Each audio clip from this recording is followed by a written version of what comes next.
Okay, well, let me see if I can get this working. Great. Thank you for the thumbs up there.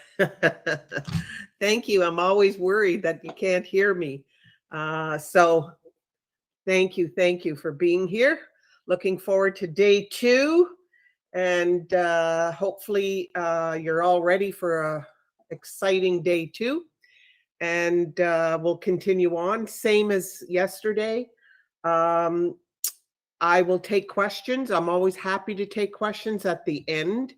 And so if you think of anything, just make a note to yourself. And when we're done, I will be happy to take all the questions that we need. I'm going to turn my camera off and I'm going to go full screen because it's nicer to look at and easier to get the information. So I'm going to turn my camera off. Bye for now. And then we'll go full screen. Okay, there we are. So what we want to do, this is where we left off. As I said, there's so much education that's available to you that I have written over the last many years that I've been here. You know, something like 200 webinars that I have written myself and delivered that are all in the archive section. And so I want to make sure that, you know, whatever weaknesses that you have, I guarantee you, we have a course that'll address it, because there isn't it. My biggest problem these days is trying to find a subject that I haven't already talked about. So that's probably one of my biggest problems that I have right now. So let's continue. And I was talking about making sure that you have a good CRM system, a contact relationship management system, to help you manage your clients. It to me is one of the single most important, you know, tools that a real estate agent needs to make sure they have.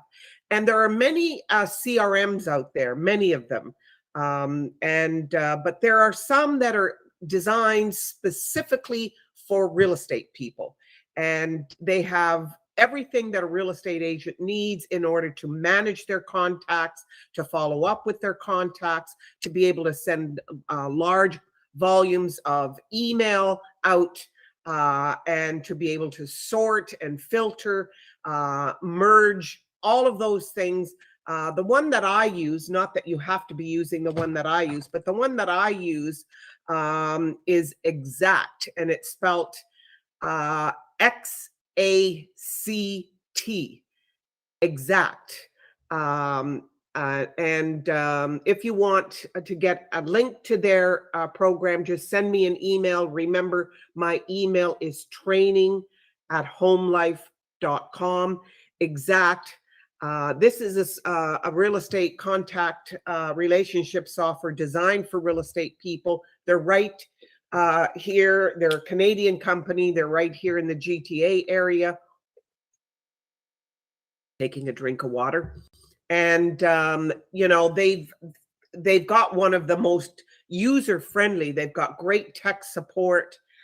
You can contact them. They'll walk you through anything you need, any areas of you know, problems that you might be having or questions. The one thing I say, whichever one you decide to use, because there's lots of them. Constant Contact is another one that a lot of people use. Anyways, there's many of them. But make sure that you learn to use the product properly, because there's so many things that a great contact relationship management system can do for you. One of the most important things that it can do for you is it can help you automate your follow-up system. And that's why you want to look for one that's geared towards real estate, because it already comes equipped with a lot of email messages that you can send out, and you know, a lot of different programs that you can set up. If it's a client that changed their mind, there's a little follow-up system for them, 4 or 5 different emails that you can set up to go out at different times. So nothing is more important. I always remember one agent that was a very, very dear friend of mine over the years. I met him when I was brand new in real estate. He had already been about 10 years in the business ahead of me. I got into it in 1973. And he'd already been 10 years in the business. And I ran into I was a single parent, and no money behind me. So I remember I ran into the beginning where I thought, no, I don't think I'm going to be able to stay in this business. I don't think I'm going to be able to afford to stay in the business. And here's what he did for me, and I never ever forgotten that. He actually said, look, and he was a real strong lister. And he said, I'm going to put this listing in your name. The commission will go to you someday, when you can afford it. You can think about paying me back. Don't worry about it right now. I just, believe you're going to be great in real estate. And that one transaction, believe it or not, that one transaction changed everything for me. And I did eventually pay him back. But it just goes to show you, when I said to him, when he retired, many years back, about 15 years ago, he retired. And I said to him, any regrets about being in real estate? Because his whole life he'd been in the business. And he said, yeah, I have one. He said, the biggest mistake I made in real estate was I never kept a database of my customers. Even before the databases were created, before technology, we used to do it on these little 3x5 cards, these index cards, or Rolodex. I'm sure you've heard of them. And he never even had that. He just, had a desk full of notes and sticky notes and, old files from years ago, but he never had a database to keep in touch. And he said, biggest mistake I ever made was that. He said, because I can tell you, had I had a database, had I been good at following up with old clients, he said, I would have made twice the money that I made. And he did extremely well as it was. So there you go. So important to make sure you keep in touch with and have a good database. The one thing I want to talk to you about is there's an effective way of doing business and an efficient way of doing business. The effective way of doing business is the way that we did it for years and years before technology. And that was the one-to-one approach. When you door knocked, looked them in the face, that one-to-one approach, and made those phone calls, one-to-one approach.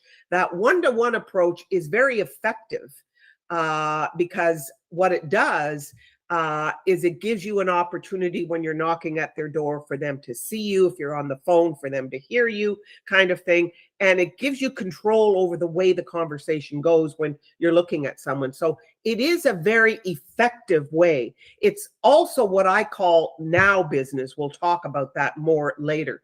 But the efficient way of doing business, okay, is one to many, okay? And this is where you create one message and you send it out to many different customers or people in your database at one time. So rather than one by one, call by call, door by door, which is effective, but very time consuming, slow, whereas if you are using the efficient way, that is how you're sending one message, and different messages, obviously, to many people all at one time. That's where social media comes in. That's where, pay-per-click comes in.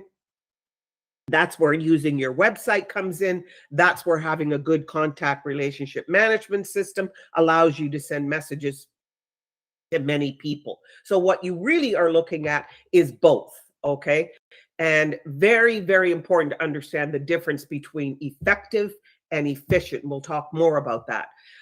We talked about documenting all of your systems and procedures. And the great thing is if you're using software, then you've already got it documented. So a CRM documents all of your emails that you send out. It tracks them all. It knows when you're making phone calls because it tracks that for you. It tracks everything you post on social media. It tracks everything for you. So that is really a great thing to do. Many of them, many of the different contact management systems, have checklists for listings, checklists for buyers that are built into it. So the very important thing is to make sure that you use systems to help you. You don't have to create any, they're all out there. Documenting your systems and procedures can help you review. It helps you remember, because it might be 6 months before you talk to that person again. It might be a year before you talk to that person physically again, but they're still receiving information. We talked about that yesterday, about having the consistency of things going out. We talked about between 12 to 18 touches a year to every client that's in your database. We talked about remembering why you come into the office every day. It's to generate leads that go into your database and to work that database. So it's adding new and working the ones that are already there. And little by little over time, it's not going to happen overnight. But if you put in 2 or 3 to 5 every day, it isn't going to take long before you've got hundreds and eventually thousands. And I know real estate people who have, 15,000 names in their database. Now, they've been in the business a long time, but I'm telling you, they have huge databases. So if you need outside help, a consultant can come in and review your systems and assist. So if you're using a system and you haven't learned how to use it properly, this is why I say, if you're going to purchase a system and you're going to spend a few dollars to make sure you have it, make sure you know how to use it properly. And as I say, Exact Contact Management System is great at tech support. These systems and procedures, are the foundation of your business. And one day you want to be able to be in a position where you can sell your business. I remember a real estate agent who was one of the top in the Kingsway area, one of the top real estate agents. There was a man who was doing really, really well. I'm not mentioning any names, and a woman. Two of them worked for different companies, but they both were, competitors, real competitors in the Kingsway area. And the gentleman came to me one time because he had known me from my years of training. And he came to me and he said, I wonder if I can have a private conversation with you. I said, sure, absolutely. So we met for a coffee and he said to me, the lady who was his number one competitor was many years older than him. He was a younger man. And he said, she's planning on retiring and has approached me to buy her business. And I was wondering your opinion about buying her business. Now, I knew this lady. I knew her very well. As a matter of fact, I used to work with her. And I said, I don't know how much money she's asking for. That's up to you to decide, the financial part. But I said, would I do it? Absolutely. This lady has such an impact in that area. Absolutely. So if the financial side of it is within your reach and you believe that it's worth it for you, one thing is for sure, she's got a huge database of customers, and he did buy it, and he is still really strong in that area. So my point is that why you want to document everything and why you want your system in place is because it's a business. You got to treat real estate like a business.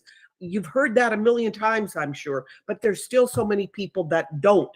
Treat it like a business and it'll take care of you for life. And there's no business like real estate.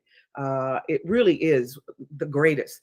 Now, again, when we're looking at traditional methods, which is what I call the now business, what I mean by the now business, for people who are saying, if you come into real estate and you start doing social media right away, and you're hoping to make contacts through social media quickly, I'm saying to you, social media is going to take longer.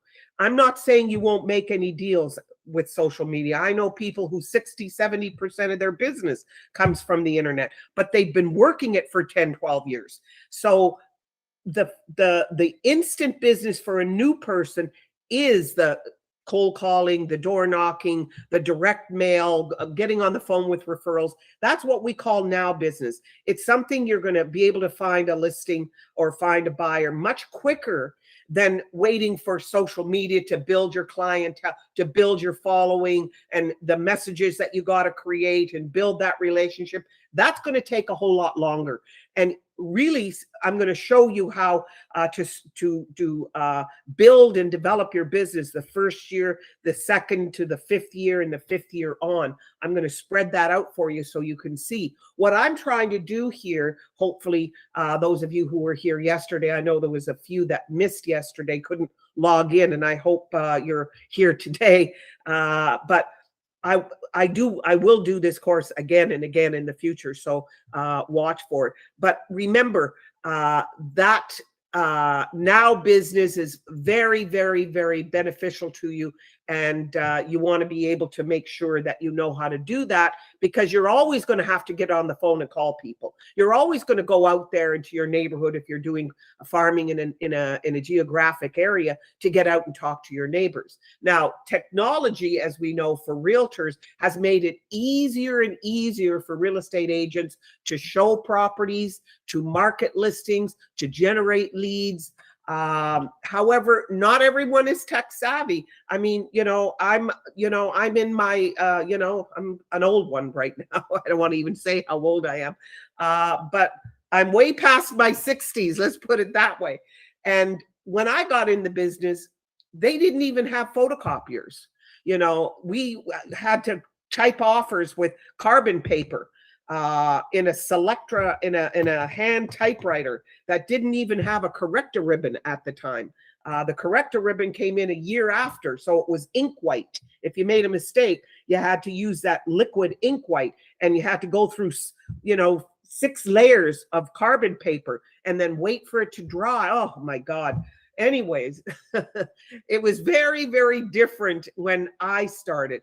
Today, there are so many ways to use technology. Technology is complicated and can be intimidating for some people, but it's become so much easier today that these technology gurus that are building technology in different apps for everything that you can possibly think of, the first thing they always think of is make it easy, make it quick, make it fast, for clients to be able to embrace it. They don't want to make it complicated, and they've learned to do that. So don't shy away, take courses, make sure technology learning about technology is on your list of courses that you take on a regular basis. Now, remember, these are the methods that are efficient.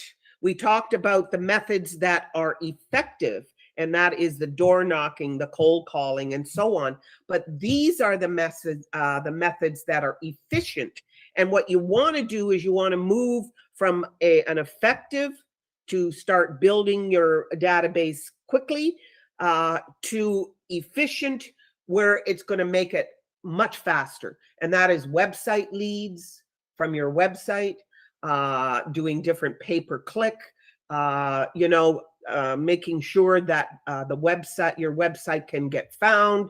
I have a course just on that, developing your website so it's a money-making website. I have many courses on that.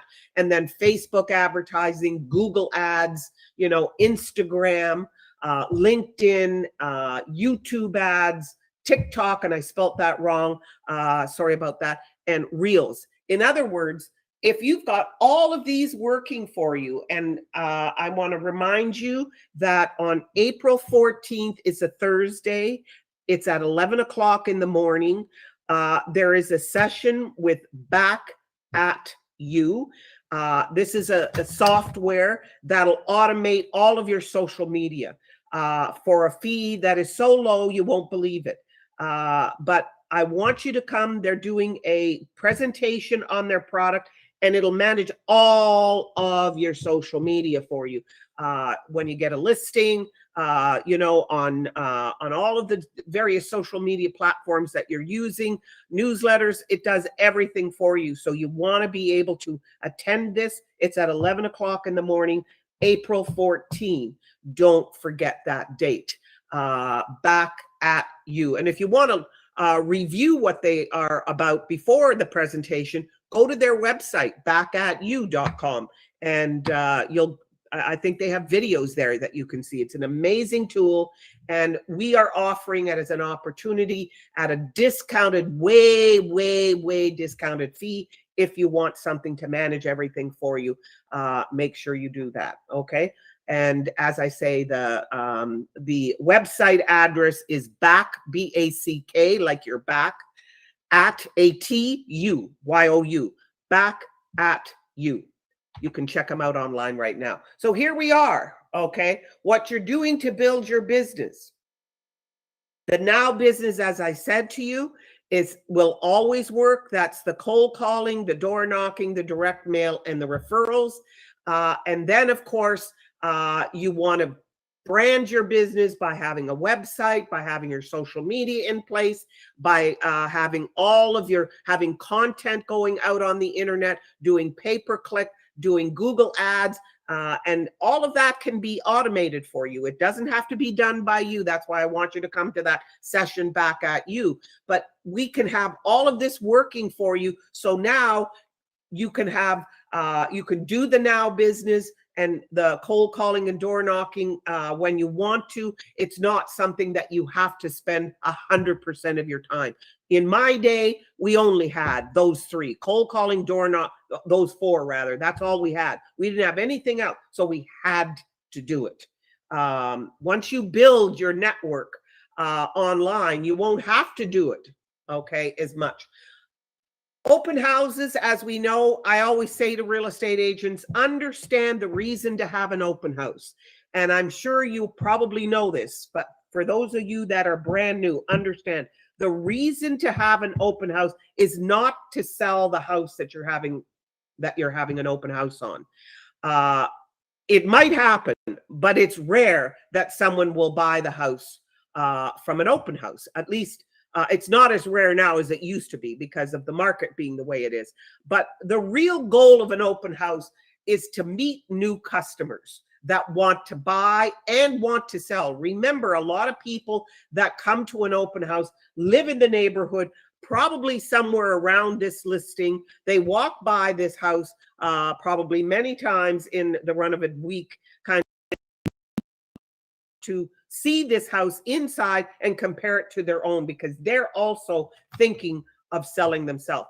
You see a listing come out on a street, and I guarantee you within 3 to 6 weeks, you're going to see other signs pop up. So remember, the key and the reason you have open houses is to meet new potential clients and to basically find buyers and find potential sellers. And the added bonus is if someone buys that house from you and maybe owns another house in the area, and now you get another listing as well as a potential double ender, so long as you get all parties to agree to you being working both sides. Remember, you have to get both sides to agree to that. But here, when you're planning an open house in advance, remember, here are the things that you should be doing. You want to be marketing, because your job is to get people to come to the open house. Your job is to do that. So you can promote it through your, online with your real estate board. You can promote your open house through the real estate board. You can send out flyers into the area to all the neighbors that you're having an open house and invite them. Send out open house invitations. Print open house flyers and have it delivered to the area rather than you just going door to door to maybe the people on the street. In a couple of streets, you can actually do it through a post office and send it to a couple thousand in the neighborhood, which is going to make sure that the open house flyer gets out to more people. You can email it to offices, your competitors. We all are, I always say, remember, you're part of the real estate community. The most important thing is you want to be connected with other real estate agents. You need other real estate agents. Other real estate agents need you. So, pick up the phone and call the agents that are in the area saying, listen, I got a new listing. It's coming out on Friday and I'm having an open house this weekend. I always wanted my listings to come out on a Friday because then I'd have the open house Saturday and Sunday. and it was just perfect timing. So that's how I used to like to do it. Make sure when I send it through MLS that it comes out on the Friday, and then have my open house with the seller's permission, obviously, to do it over the weekend. But make sure that you invite your database. Make sure you invite agents in the area. If they have clients, tell them bring their clients, and you'll obviously, you respect them. Assembling packages of information. Remember, you want to give them information.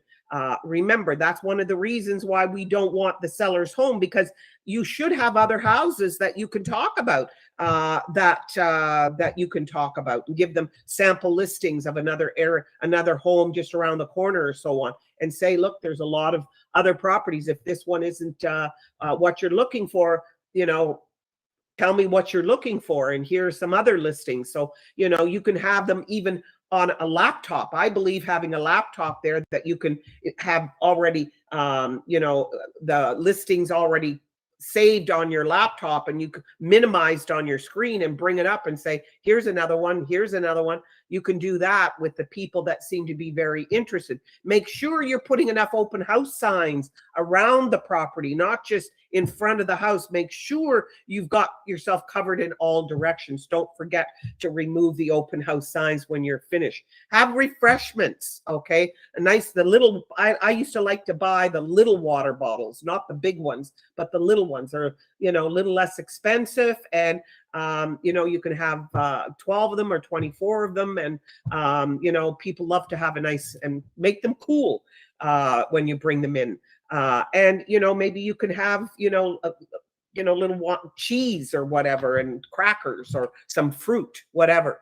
But anyways, sign, and always make sure that you have toothpicks there, and little paper plates or napkins that they can put it on, that they're not touching anything, that it's all done with toothpicks that you can have out there. So, and then of course, you want people to have an area of when you're having that open house. Remember, I wanted every single person to sign my guest register, and I would tell them, my clients have asked.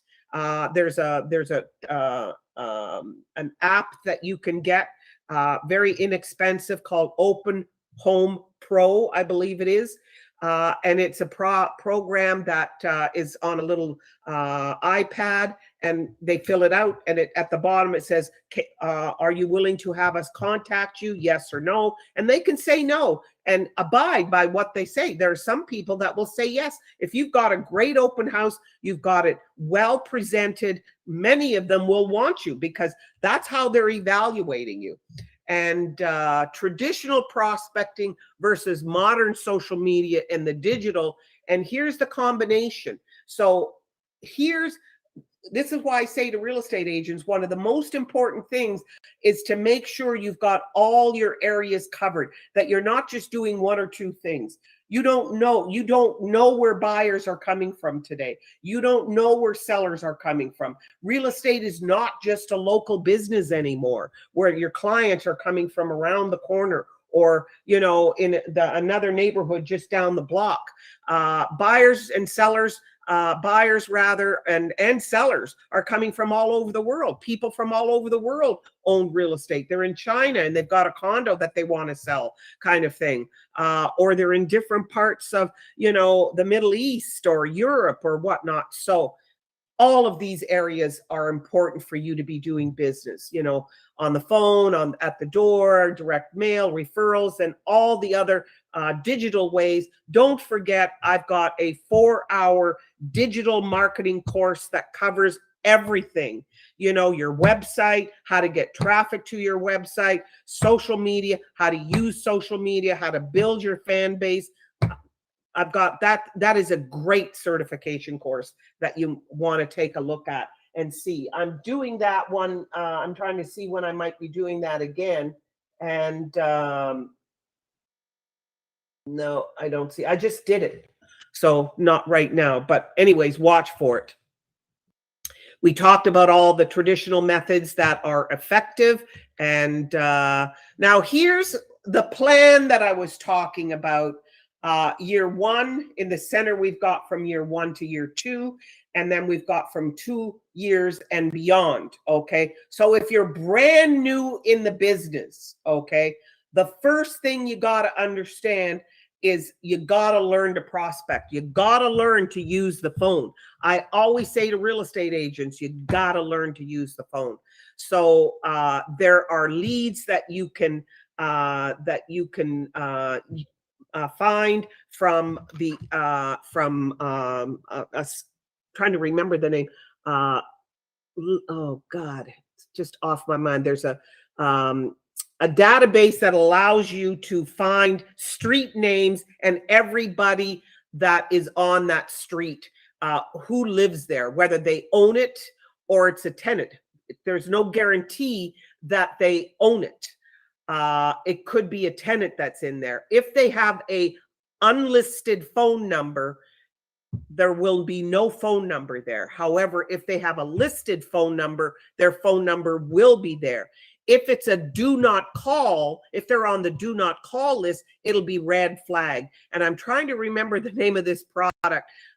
Send me an email because my mind is in all places right now. If you want the name of the product, I'll find it. I know I have it. It's my mind just isn't going there right now. But there is a system. It costs a couple $100 a year, and you can look up any street that you want, and you can have a database of people that you can contact by phone, that are the ones that are allowing you to call them. But remember, they may not be the owner. It could, in fact, be a tenant. But you got to learn how to prospect. A lot of people ask me. I had someone ask me the other day and say, "What do I say on the phone when I'm doing regular cold calling?" Let me give you an idea. Let me just role play with you for a moment on what it is that I say when I'm calling somebody I don't even know. I'm just on a street. The street is Green Street, and I'm making these calls by this product that I'm telling you about, and I'm hoping I remember the name before our course is over. Here's what I would say. I would pick up the phone. I'm calling, the name is in front of me here. Their name is Jones. I'm making names up, obviously. And just say, when they answer the phone, I just say, "Hello, is this Mr. Jones or Mrs. Jones?" Whoever answers the phone, they say, "Yes, this is Mrs. Jones speaking. Mrs. Jones, my name is Gabrielle." And I only use my first name just because I want to be more friendly. Remember, try to pace yourself at the tone of the person who's answering the phone. If the person answering the phone has got a very soft, low-key voice, like, "Hello," if it's a very low-key voice. I have a very loud, assertive kind of voice. I'm blessed with it. I can do a session to 500 people and not use a microphone.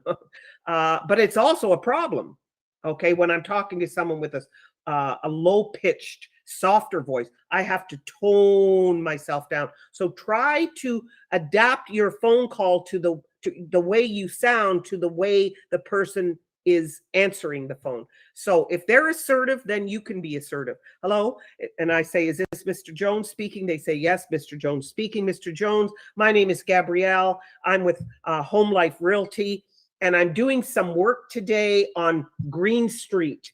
Wondered if you had a moment. I was just wondering when you think you might be planning on selling your property." Now, I didn't say, "Are you thinking?"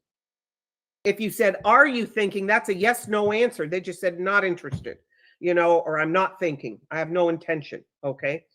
But I said, "When?" I'm calling to find out when you might be thinking of selling your property. I'm not selling my property. I have no intention of selling my property. I see it's a great area. I can understand. May I ask, if you got a minute, how long have you been living there? And they say, "Well, we've been here for quite a few years. We've been here for 20 years now." I say, "Wow, that's a long time." And the real estate market has been amazing in the last 20 years. And have you ever had your home evaluated? And they say, "Well, we sort of follow the market, and but like I say, we're not planning to sell." Mr. Jones, it's interesting. Probably 90% of the evaluations I do for homeowners are for people who aren't planning on selling their house right now. And I'll tell you, The reason I say anybody who owns real estate really should have their home evaluated at least once a year. I say that because it's an investment.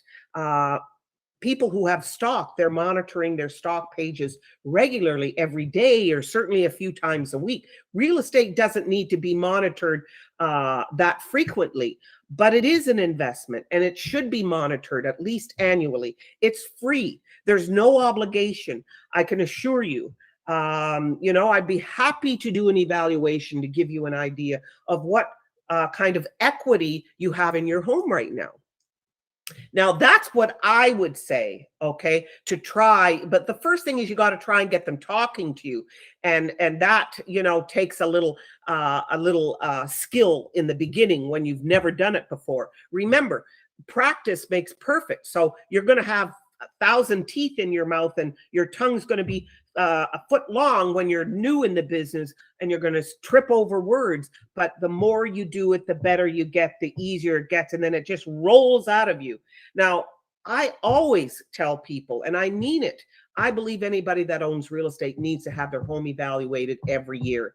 And it's a free service. If I sell you a house and you're my buyer and I've sold you a house now, I'm going to tell you that somewhere around the anniversary of your property, we should start doing evaluations, because it's not just Mr.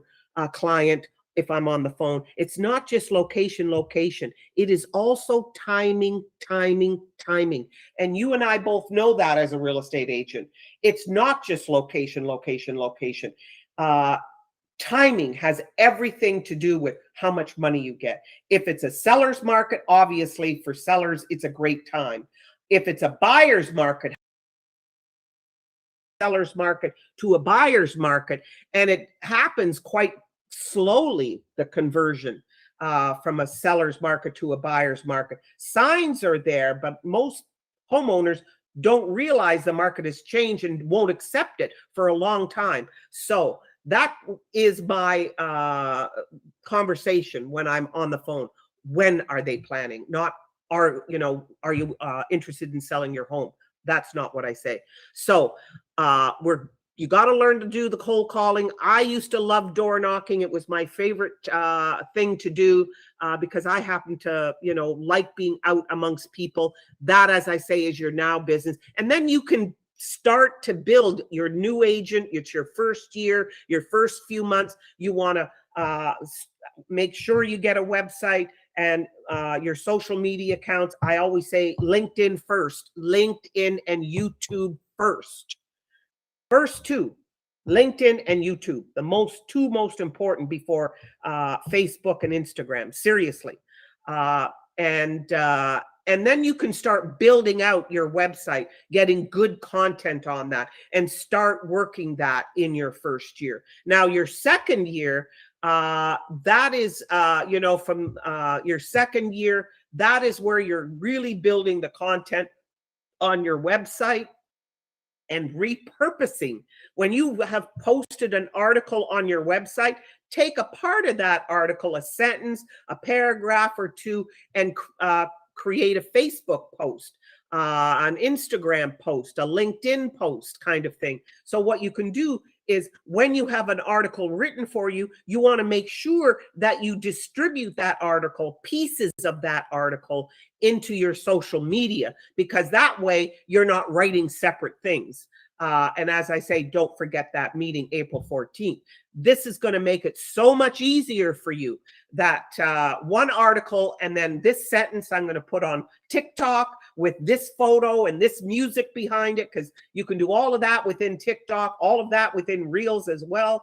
And so, and all that is going to help you. That is the efficient way. So you've started off with the effective methods, and now year two, you're starting in the efficient. And now by year two and beyond, you're doing both.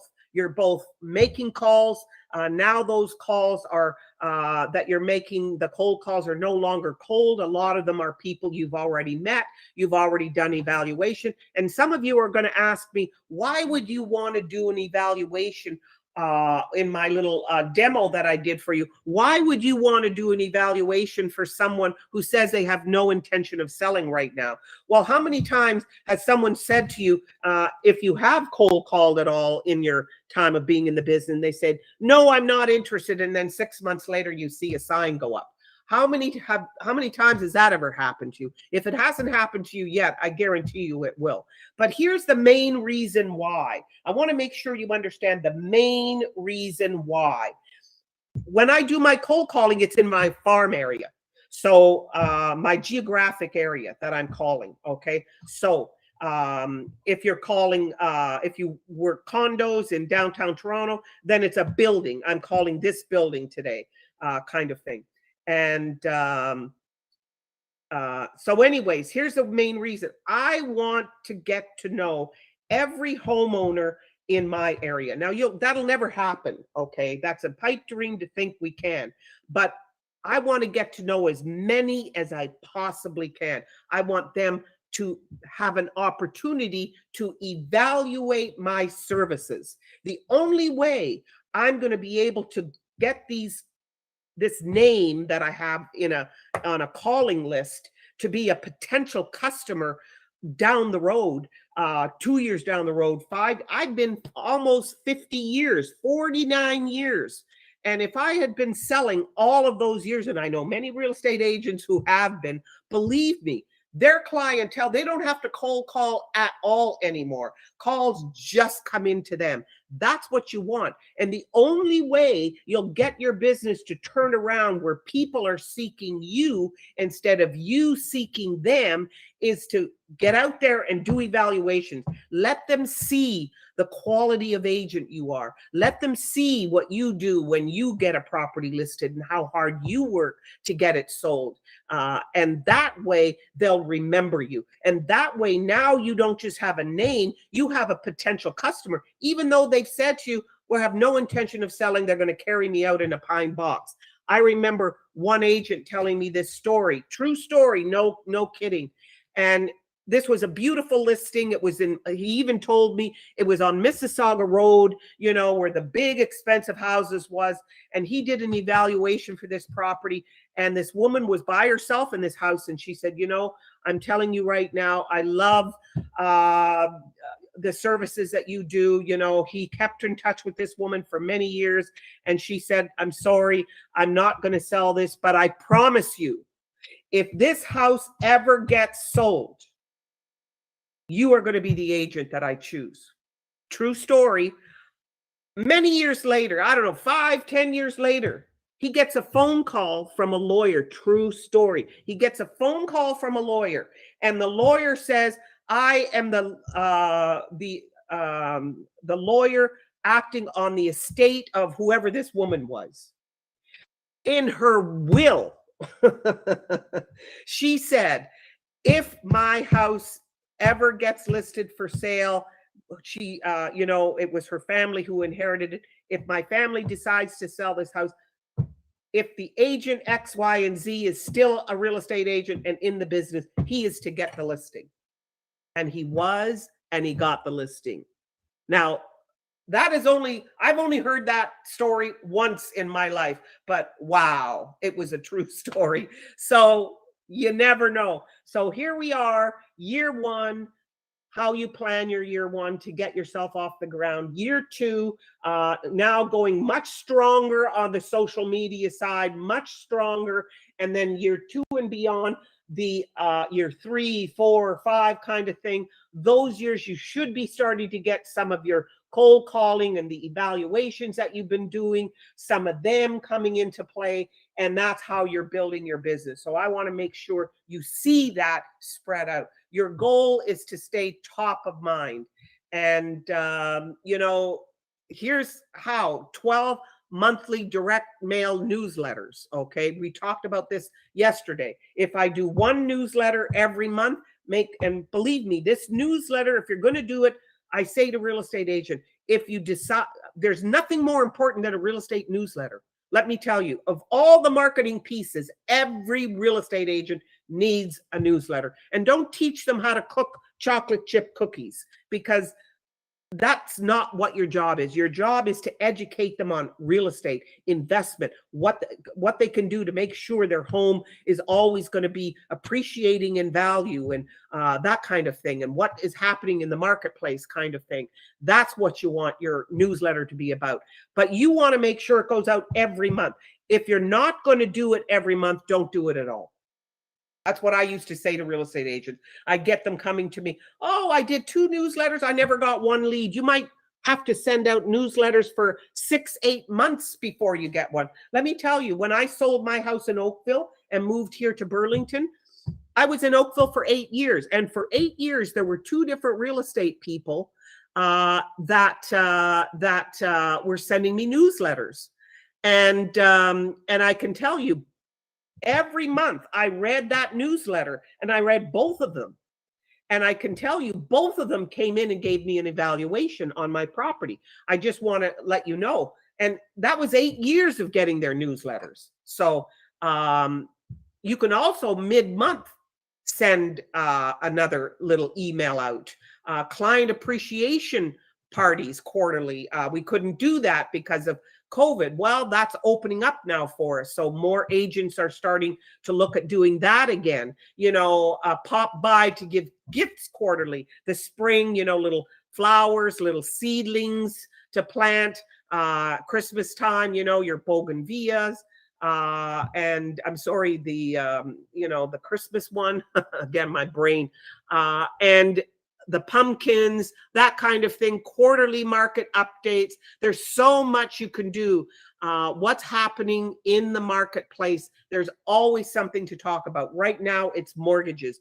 Don't forget, April 5, I have a mortgage session where, we've got some mortgage brokers that are very, very skilled. Lots is changing in the mortgage market, so you want to be in attendance to that.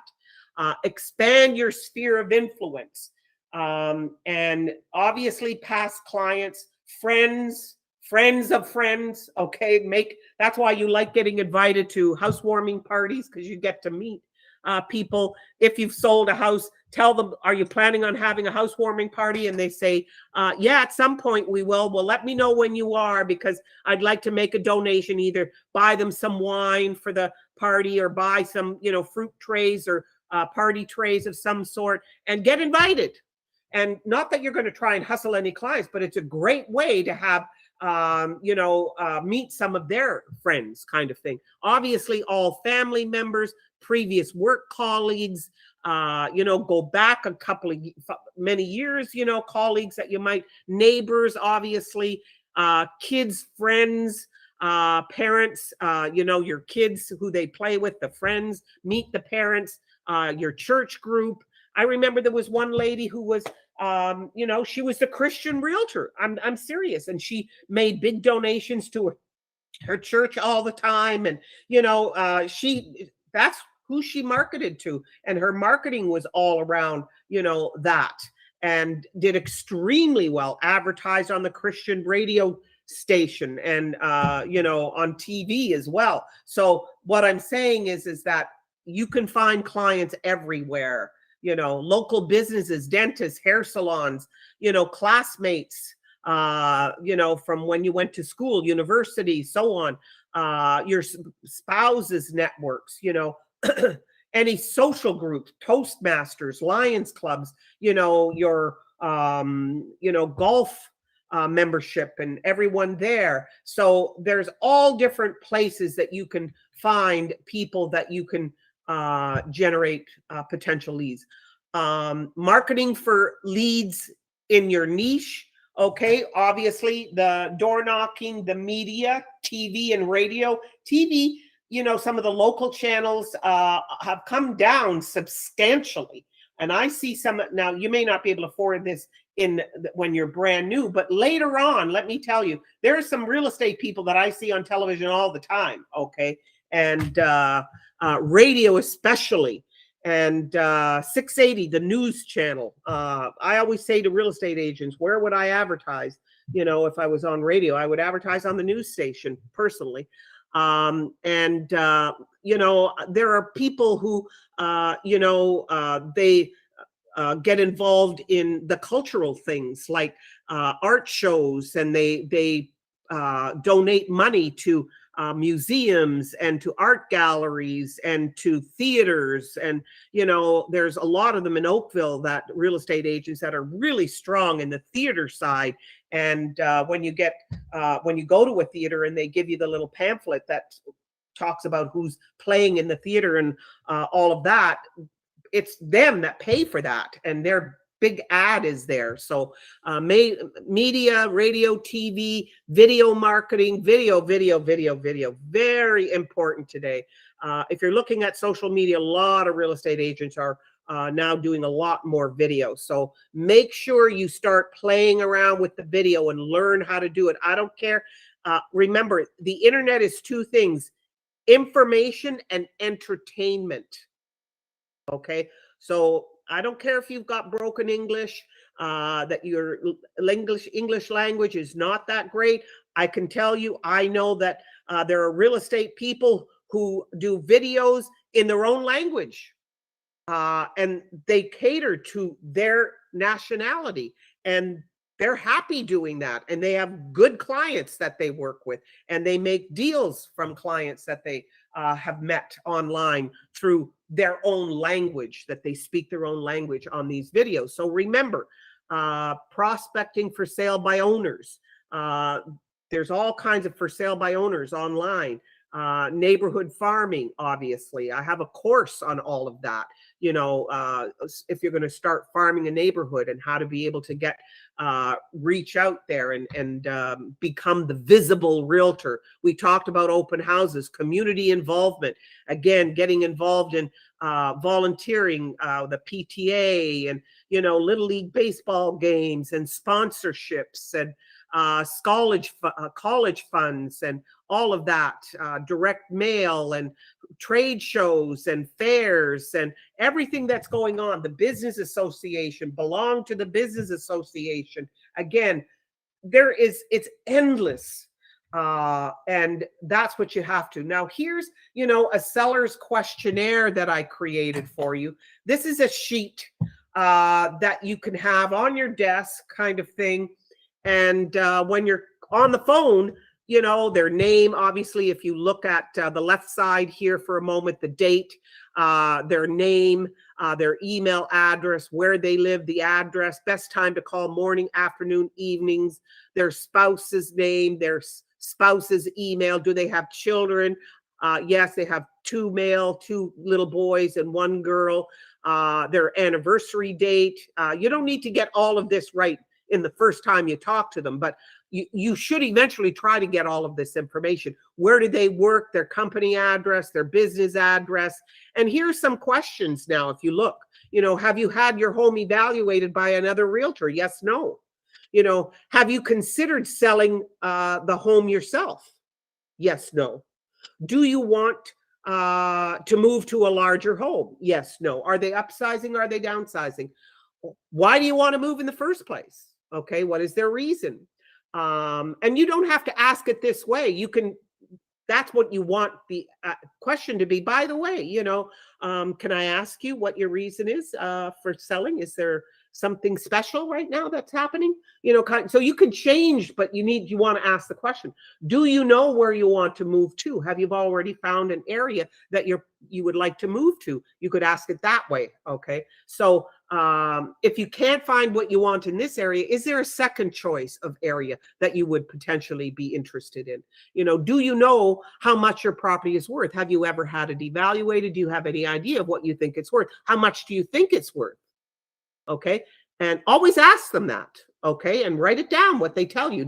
If they tell you 400,000 more than you think it's worth, don't say to them, oh, no way you'll get that. Don't do that. Whatever they say, okay. And you just write it down. Okay. Your job is to do the evaluation. This is just questions on a phone call that you're having with someone. Okay. Details of the home that you were looking for. Describe to me your dream home. Okay, could be another way. What are you looking for? And the price range of this new home. Do you want a 2-story? Number of bedrooms, number of bathrooms, number of garages? Okay. Are they working or are they interviewing other agents? Yes, we are. How many other agents? Or give me the name of the other agent that they're planning on interviewing, and the square footage of the property they want to buy, kind of thing. So these are some questions just to give you an idea of what you should be asking on the phone. Now, this is a buyer, very similar, okay? On the left, again, same thing, you know, but let's look at the questions, okay? Are they working with another realtor? Same thing. Have you bought a home before? Okay, is this a first-time buyer, or is this somebody who bought years ago, has been renting now for a while, and is planning on buying again after 5 years of renting, kind of thing? So it doesn't matter when they bought before, but have they bought before? And if they say yes, I would say, when was that? Okay, have they been pre-qualified? Because you obviously have the ability to pre-qualify them with your great mortgage people that you have. Is there anyone that you need to consult with before you buy? People say, well, before I buy, I need my parents to see the house, whatever. Okay, ask that question in the beginning. Is there someone that you want involved with the purchase of this home? Because, you know, let's invite them into these meetings so that they're right up to date on everything. Don't poo-poo it. Welcome it. What you want to do is you want to think of it this way, okay? You want to come across like, how can I help you? What can I do for you? How can I assist you? You want to be engaging, but at the same time, you want to be helpful. You want them to open up to you. You want them to trust you. You want them to feel good around you. So you don't want to put barriers up, okay? What price range are they looking for? Do they have a home to sell? Maybe they have a cottage that they are selling, or maybe they do. Do you rent? Do you own? We own. Are you planning on selling the house that you live in order to make the move to the new one? Yes, we are. So, you know, this is what I'm referring to here. Details of the home you're looking for. What price range are they looking for? Again, number of stories, you know, number of bedrooms, bathrooms, garage, you know, are they interviewing other agents, and who are they? Same kind of thing, but slight difference. So just to give you an idea of the kinds of things you should be doing on the phone. Now, remember, here in the GTA and a lot of places on the West Coast as well, condo living is huge. And it's a completely different type of sale versus residential real estate to a condo.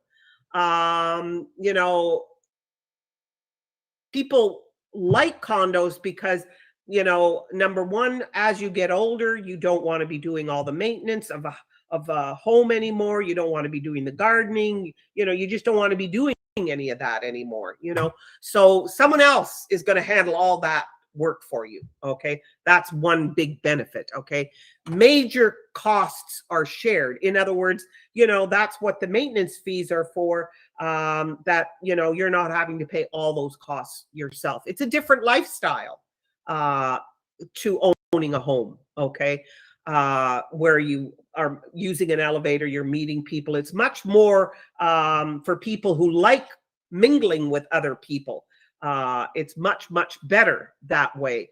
Amenities, fitness centers, indoor pools, affordability, obviously, location, you know, in the heart of downtown Toronto, kind of thing, you know, the security of a condo. There's many reasons why a lot of people like condos. So again, your job is to help find them.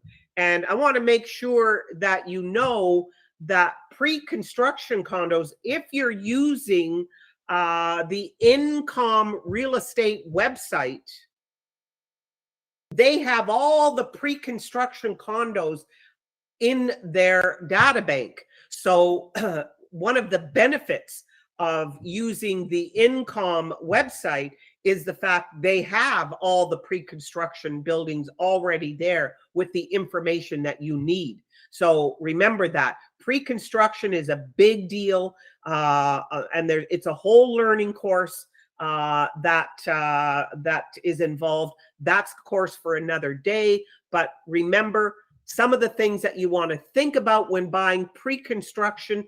I always say have a lawyer review the builder's agreement of purchase and sale, because you're not using a standard real estate contract. You're using a builder's contract, and it's good to have a good lawyer who's used to looking at builder's contracts. There's many of them out there that can have that agreement looked at before the client signs it. Remember the, what is it, 10-day cooling off, or is it 15-day cooling off?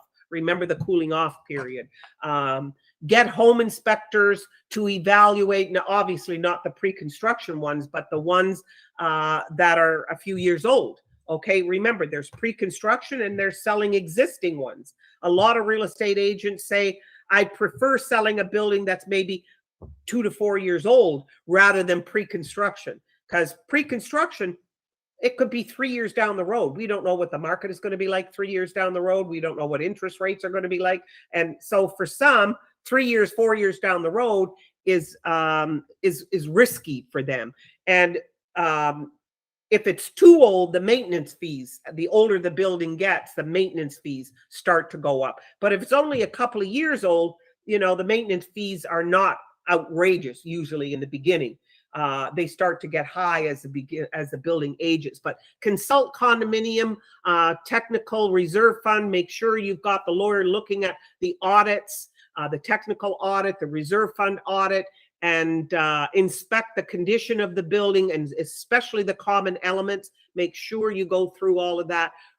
Make sure you review the condo's annual operating budget, and the end of year financial statements and the estoppel or status certificate, whichever it's called. Be clear about what is and isn't included in the purchase price. Be very clear about that.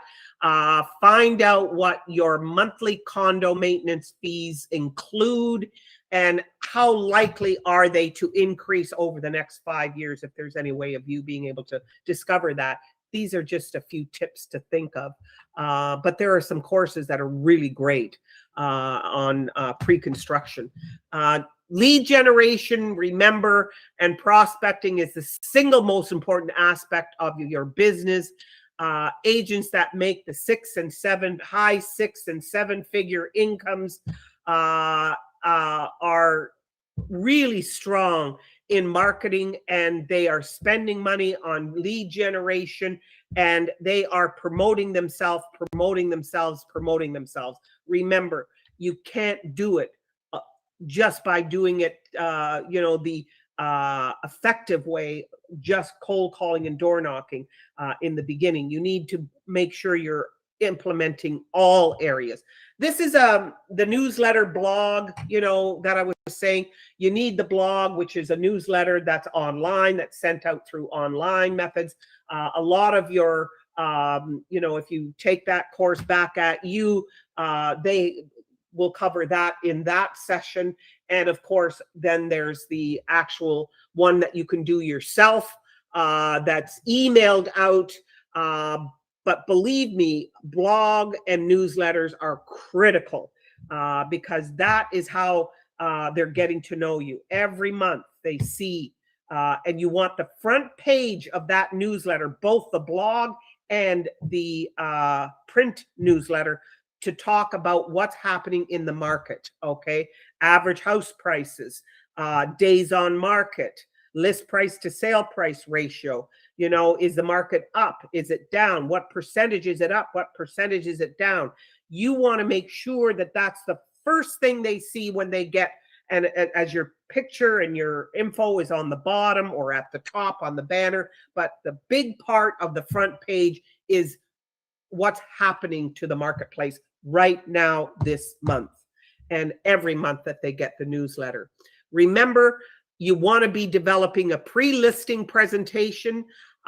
If you take my listing presentation course, which is a certification course, you get a copy of my presentation, and many of the things that are in that presentation you can extrapolate from, and you can create yourself, a small little 5 or 6 page pre-appointment package from the actual listing presentation. But Here are the things that you want to talk about in your pre-list, your background introduction, yourself, what type of work you used to do, your family. Make sure you include some lovely pictures of your family if you have one.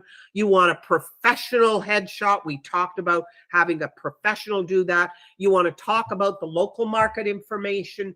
You don't want to give them house prices in this pre-listing package. You just want to say to them, the market is very strong right now. It's been on the rise, and I'm looking forward to doing a listing presentation, which I will share all the exact information. So don't give them the actual data. Wait until you do your presentation to do that. Just excite them with it. Wait till I come, and you'll be so surprised when you see what house prices are selling for now on your street. That is the information I will share when we meet. That kind of thing. Okay. Previous experience, testimonials. Oh my God, you want testimonials. A process guide. I'll show you what I mean by that. A buying process, a selling process, because the seller is going to be a buyer in all likelihood. Your marketing strategy. These are some of the things that don't give it all to them. Remember, you just want to give them a taste, because this is a pre-list. This is what warms them up for your presentation. A couple of marketing samples, a flyer of one, not a lot, just one flyer of one of the houses that you've sold. Frequently asked questions. If you go online right now and you type in Google, you type in frequently asked questions, sellers frequently asked questions from a realtor. What to ask a realtor if I'm selling my house? Check, because I guarantee you clients who are selling their house have gone online. What question should I ask my realtor? Check and make sure you look it up yourself and have the answers to some of them. Okay. Visual and infographics. We're going to show you that. What I mean by that, contact information, how they can get a hold of you. And you want to create it in a nice presentation. It has to look good. This will give you an idea of the pre-appointment package. Okay. Now, this is the home selling process. Your job is to get it under contract and get it sold. Okay. So the first step, Mr. Seller, is finding a great realtor. And I'm here today to prove to you that I am the realtor that will best get you the highest price possible. Then the next step is to prepare your home to get it sold. Are there some things that we need to do with staging? Is there little touch-ups that have to be done that you want to do? So that's the next step. And then the next job is me doing an evaluation for you so that we can choose how to properly price your property to make sure you get the highest price for your home. Then, of course, we're going to list the home and put it on MLS. And now we're going to market the property, and your listing presentation goes into detail of all of this. Okay. And showings and follow-up, setting appointments for showings and the follow-up. And your presentation is going to cover all of these things. Mr. Seller, if you're doing this on a phone call or you're sending them this email, when we meet, we will be covering each one of these points individually. So you can use this as part of your pre-appointment package, because you're going to answer all of these questions when we meet. Making sure you do your due diligence, negotiating the offer, the financing and appraisal, preparing for closing and closing the deal and making sure the move goes smoothly. This is the home selling process. Okay. Now, this is the one that I did myself. You can use either one, decide to sell, pick a realtor, list it for sale, prepare to sell, staging and promotion, the just listeds, that go out, the newsletter that goes out, putting their home on the front page of your website, the flyers that are going out, you're going to be promoting it, marketing, your due diligence, showings. When agents show the properties, I'm going to get on the phones and call them. What did your buyers think? What was their suggestion? What do you think of the price? All of that. Then when we get an offer, obviously we're going to negotiate the offer with you. We're going to make sure that the financing gets approved. We'll get lawyer, title company, depending on what area you're in. Some areas it's lawyers, some it's escrow and title, US kind of thing. Home inspection, obviously. Most people want a home inspection. Appraisal report is extremely important. Closing the deal and helping you move. It's same thing, only I've spread it out kind of thing for you. And you can use both of them. You can use either one in that process. Now, this is the home buying process. Okay. Now, you'll see that there's a lot more that goes on with a buyer than it does with a seller. You meet with the realtor for a buyer consultation, and then you decide to hire that realtor. Please make sure you take my certified buyer agent course, because I go into how you can get them to sign a buyer agency with you. I don't have time to do it in this course, but if you take my buyer course, you will get a copy of the buyer presentation, and it'll teach you exactly how to deal with how to get them to sign buyer agency. Now, are you going to get a buyer agency signed every single solitary time? No, but I guarantee you it'll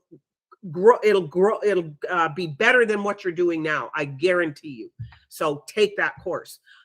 Your realtor helps you get pre-qualified. Then he shows homes that fit your criteria based on the conversation we had. When you find a home that you really favor, we put an offer in on it based on your desire of how much you want to pay and so on. The buyer's due diligence. Is it a brick home? How's the condition of the roof? Is there any infestation? If there's a pool, what's the condition like? The realtor can help with inspections and negotiating the inspections, seller disclosures, title companies, all of that, homeowner association disclosures, all of that. Signing the documents that are sent from the lender. You can see how detailed this is. When an offer is made, then contact the contract, the earnest money, meaning the deposit, who holds it. Is it going in escrow, or is it being held by the listing agent, depending on where you are? And the loan approval process you see is in yellow there. The underwriting, is the mortgage company going to approve it? Are they going to reject it?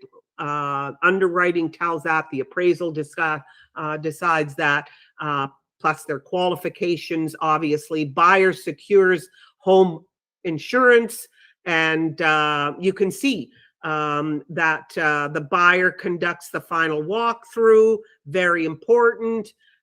So you can see it's all laid out here on everything that is involved in the buying process. What's good about this is you can take all of these elements and they can become a series, if you will. You can count them up. I don't know how many there are here. Let's say 15 or 20. And I can say 20 home buying processes. And now I can, number one, and as a post, and then number two the next day, and number three, if you follow what I mean. And each one of these can be part of that. So I'm showing you how you can break up information into bite-sized pieces and make those bite-sized pieces some of your social media. Remember, building your network. You want to be adding to that database every day. With a lead generation plan, your goal, as I say, is to meet people and keep track of them. Your database needs to have the names and details of these contacts. That's why when you contact them again, the first time you're going to get some of the information on that form that I showed you. You're not going to get all of the information the first time, but the second time, what you're looking at that form again. Oh, I didn't ask them, where their husband works, kind of thing. Okay. So you want to get as much information as you possibly can. You need to grow that database and feed it every single day. Make sure you do social media every day. And you can end up doing social media so easily. It's your job to make sure you do that. And here's, pay attention to your subject lines. This is a little social media that you can send out, pretending this is coming to me. Hey, Gabrielle, houses in your neighborhood are selling fast. One has sold for more than you'd expect. Buyers are submitting offers like hotcakes. Sign up and stay informed. Report on neighborhood prices. You are going to love these numbers. Receive my newsletter free, and ask for their name and email address to sign up. I'm just giving you the sample of what you can say. Here's another one. It's goofy, but I've seen it. It came to my door. 10 things to do when selling your home. Number 1, call me. I'll handle the other 9. That came to my door. I'm serious. So, this is just giving you some ideas that you can, the goal with social media. I had someone send me a flyer. I haven't yet, by email, and ask for my opinion. Always remember your goal when you send a flyer is to get them to provide you, is to get them to reply to you and get them to email you. Okay. So I'm going to send an email message to that person who sent me their flyer and let them know what my response is. And what my response is, I'll tell you in the email message. So there we are, folks. I have given you everything that I possibly can to help you get through, get started, know where you're going, understand your plan so that you have a direction, because I'll tell you, most people, when they come into this business, haven't a clue. And I'll tell you, training is an art form. Not everybody trains. I love training. I do it well because I love doing it, and I can keep you on track. Please continue to take my courses and watch the videos as often as you can. Thank you very much. What I want to do now is take a look and see how many of you are asking questions, and I really appreciate the little emojis that are coming along the bottom. It makes me feel like I'm appreciated. Okay, interested to have this sheet. I'm not sure what you mean by interested in having the sheet. Okay, good morning. Do we get a recording of this course? All of my courses are recorded, and you can go into our data bank of courses and you can take it again and again and again and again as many times as you want. So the answer to that is yes. It is recorded, and you can take day 1 and day 2 as many times as you want. Do you change time? Yes, I did change the time for Back at You. It's at 11 o'clock. And the reason I did 11 o'clock is because the person that's doing the training is from California. 10 o'clock is 7 o'clock in the morning, a little too early for them. So I made it an hour later, 11 o'clock for us, only because our West Coast makes it a little bit easier for the West Coast people. So yes, Darvinder, I did change the time. It isn't 10 o'clock. It's 11 o'clock for the Back at You course. Thank you for asking. What is the website? I think I gave that to you, but I'll say it again. Back, BACK, at ATUYOU, all one word. Can you share some scripts for cold calling? Funny that you're asking. I'm writing a course on that, Harinder. I gave you the one cold call example in the presentation, but I'm writing a course on that, Harinder, so watch for it. Thank you for asking that. Good questions by all means, folks. I love your questions. Thanks for the information on the importance of a good CRM. I am currently looking for one that works better for me as an agent. Great. I'm excited for you, Dom. Good. Interested in to have this sheet. I'm still not sure what you mean by the sheet. Is it possible to get a recording of day one? It already is recorded, Pardeep. And yes, you can watch it and listen to it as many times as possible because it's been recorded, day one and today, both, and all my courses. Every course I do is recorded. How do you demonstrate value, knowledge, and competence as a new agent versus someone with years of experience? Why choose new? You know, I'm really glad you asked that question. It's probably one of the most common questions new people ask me all the time. The first thing I will tell you, okay, if someone directly asks you, if I'm the client and I say to you, Marty, how long have you been a real estate agent? Don't lie. Don't lie. Tell them the truth. Tell them that you've been in the business for 3 months, for 6 months, whatever it is, but I've been studying for it for years. And keep a log, as I said, of all the courses that you've taken. Make sure you do that. But here's the most important thing that I want to make sure that you do. Before you go out on any presentation, I'm talking listing presentation, buyer presentation, you are going to have to work 3 times harder at your homework. In other words, what do I mean by homework?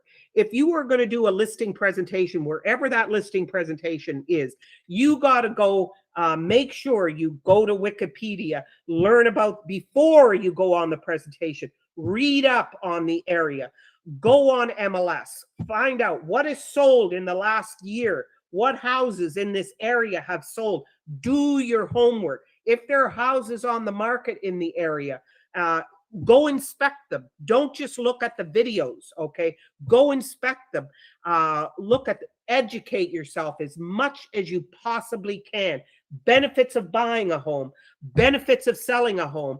All of that is on the internet that you can read about. So what I'm saying to you, you got to do your homework, Marty. Do your homework, do your homework, do your homework. New agents, there should not be a day go by where you are not taking one of my courses. There shouldn't be a day go by. I guarantee you, you take my courses. Education is the only way to get knowledge and experience when you list the house. Let me tell you, I know real estate. I could go on and on and on with stories because, you know, I had my own real estate company. I had 2 offices. I had 150 agents. I specialized in new agents. I love new agents. Most of the time, when a house sells for a high price, a lot of times it's a new agent. Let me explain what I mean by that. You know, you get an experienced agent coming to look at a house that's been on the market. And they've been in the business 10 years, 20 years, whatever. Let me tell you, they're going to walk in with a critical eye. They're going to look and say, how much are they asking for this house? They're going to look at the kitchen. Oh, this needs fixing. Oh, this is outdated. That they're going to look at a critical eye. But you know, a new person, they're completely different. They walk in, oh, wow, this looks like a great house. You know, they're enthusiastic. They're, you know, they love looking at houses. They're excited. They want to sell it. They're, you know, their enthusiasm is infectious. So let me tell you, I would list my house with a hard-working new agent, so long as they've done their homework, so long as they've got a good manager there to help them any day, because they're going to work their ass off. I know that. Sorry for the language. So, Marty, I hope I've given you enough encouragement to not worry about the fact that you're new. I hope I've answered that to all you new people. Okay, do we need appraisal for listing every property? You don't need an appraisal from an appraiser. They don't need to pay to have an appraisal done when you list a property. You, the real estate agent, are going to give them an opinion of value. You don't give them an appraisal. You give them an opinion of the value. And how do you base that? That's why it's so important. I have a course on the CMA, preparing the CMA, how to deliver a CMA, what to include in a CMA, and that'll help you. The CMA is the competitive market analysis.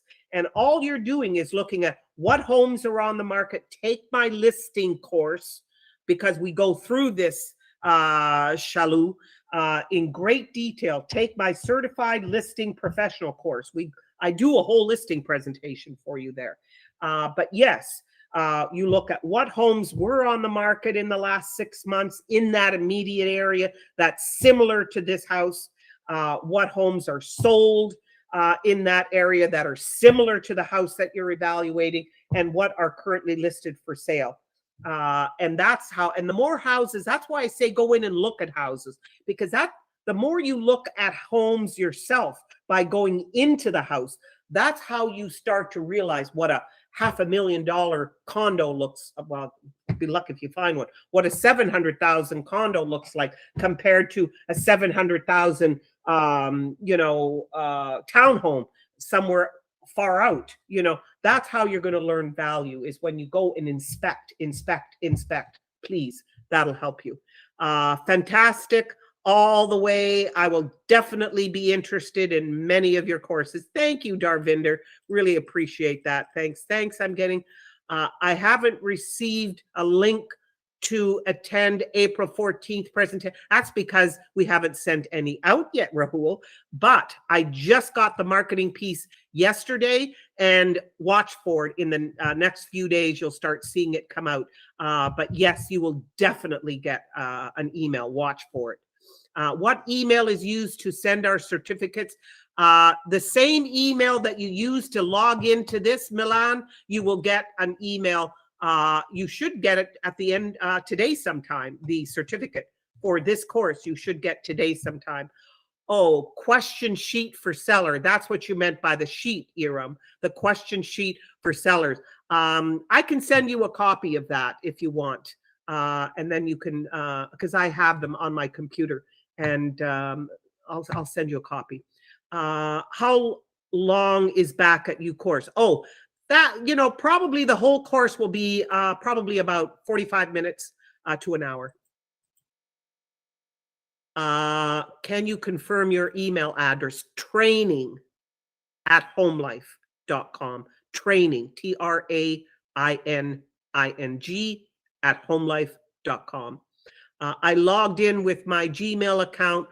Can you make sure that attending this class counts for my certification for this course? I should have logged in with, I don't know what you mean by that. In other words, did you miss day one? You have to attend 75% if you've missed day one. But if you go back and take day one, and then we can give it to you. You don't have to have been there. If you go back and take the course, Anthony, we can give you the certification. Thanks. Training at HomeLife. That's correct. I want to request a link to Exact. I will send you a link. Send me an email, Monica. Don't wait for me to look you up. Send me an email to training that you want a link to Exact, and I'll send it to you. Can you repeat which CRMs you recommended?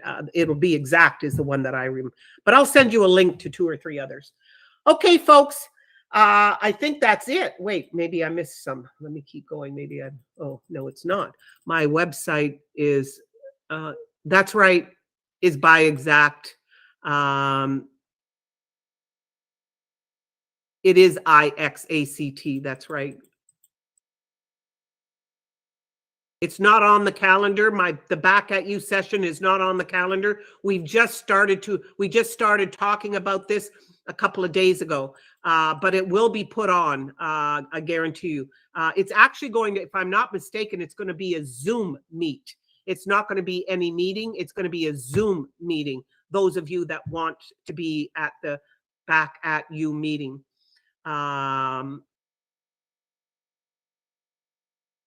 Okay, I think we've got it. Thank you all very, very, very much. I really enjoyed having you here and looking forward to you all at future courses. As you know, my next course right now, I don't even know what day we're at. We're at day 22, 23. Let me just let you know what the next course is so that you have that. The next course I'm doing is the mortgage course, April 5. It's a Zoom call, and you will get a Zoom invitation. It comes from our IT department, which is Gurv. I'm going to send him a reminder to please get the meeting for Zoom meeting out for the 5th and the 14th, which is also going to be a Zoom meeting for Back at You. So watch for it. Take care. Thank you. Thank you. See you soon.